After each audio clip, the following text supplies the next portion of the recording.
Kelsey Mitchell is our top priority.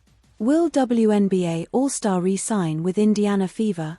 The Indiana Fever guard just finished a 3-year extension on her rookie contract, making her an unrestricted free agent for the first time in her career.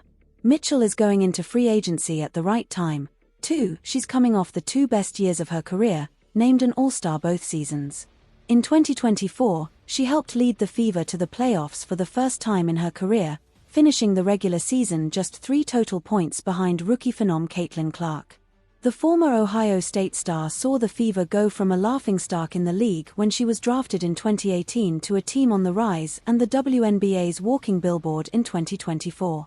With a new front office and a new coach, the Fever could soon become one of the league's most formidable teams. Satou Sabally isn't returning to Dallas. Could she sign with the Fever?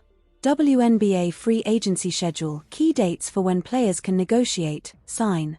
Will these past 2 years of progress make her want to stay with the organization? The Fever hope so. Kelsey Mitchell is our top priority heading into free agency, Fever GM Amber Cox said in November. She, in my mind, is a cornerstone of this franchise. She's been here for 7 seasons, and she has, endured a lot, hasn't won a lot, so I really want her here to enjoy what is to come. She deserves that. The Fever can call Mitchell, giving them exclusive negotiating rights in exchange for a 1-year supermaximum salary. Indiana is the only team that can offer Mitchell the supermax this season, which is around $249,000 for a 1-year deal.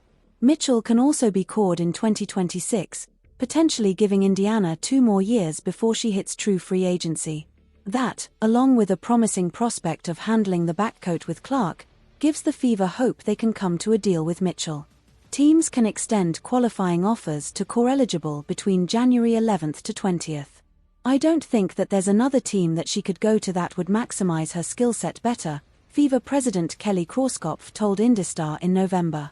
I mean, she had her best year in a backcourt with Caitlin Clark, and I think they were probably the most dynamic duo. The Fever are the closest team to Mitchell's hometown of Cincinnati, Ohio, too, just a 1.5-hour drive. That allowed both Mitchell to go home to see her family on most off days and her family to come see her in Indianapolis, especially after the sudden death of her father in March 2023. Still, Mitchell wants to look for the best options out there, whether that's in Indianapolis or somewhere else. Obviously, I've always had a home in Indy, so it could potentially be a home for me again, Mitchell said in September. But I think right now, the switching dynamic of my family and everything, I got to do what's best for me.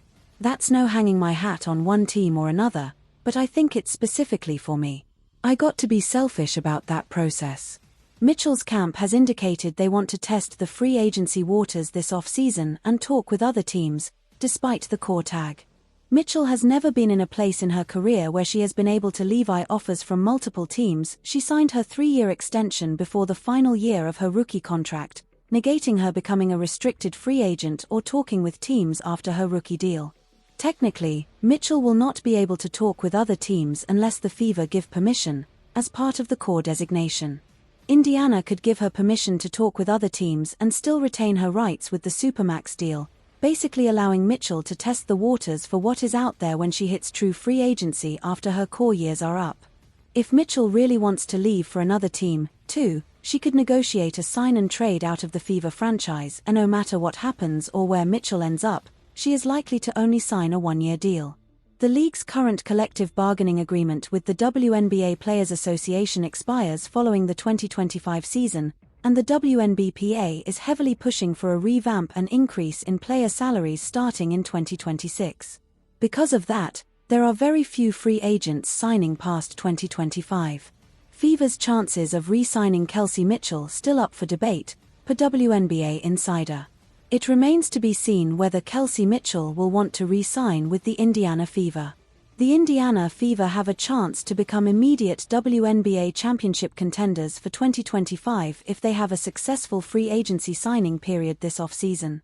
And according to many within the industry, success in this regard for Indiana would mean signing 2 players. One of those is Dallas Wings star Satou Sabally, who made it very clear during her unrivaled media availability session on January 9th that she has played her last game in Dallas and will be finding a new team to play for this off-season.